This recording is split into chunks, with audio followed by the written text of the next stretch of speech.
I must say that last July, when we started negotiating with our friends on the other side of the aisle to try to develop a bipartisan bill, I think we all had great hopes and expectations.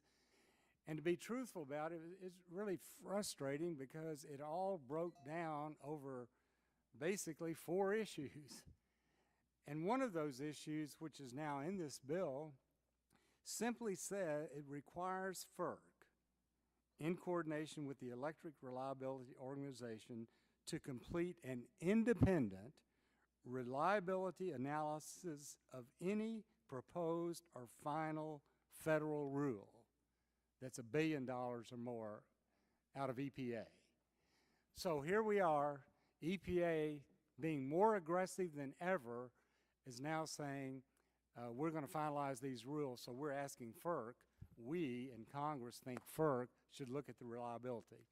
There's a provision that prohibits the federal government from using any fossil fuels after the year 2030. That's an existing law. We didn't want to mandate the use of fossil fuels, but with a $20 trillion federal debt today and all the vehicles that the federal government owns, the electricity that they consume, we thought that taking the Democrats on their word that they are supporting all the above energy policy, that fossil fuels should at least be an option available. That could not be agreed to. So I think it's very disappointing, but at the same time, we all will now have an opportunity for amendments and we can debate it out and move forward. Today's meeting marks a major departure from the broadly bipartisan path that we had followed since the beginning of my tenure as ranking member of this committee.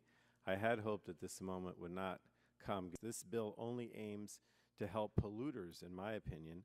It continues to ignore the impacts of climate change, which remain the biggest threat to our energy security and way of life. Now we're faced with a contentious markup that could have been a bill with a very bipartisan product, in my opinion.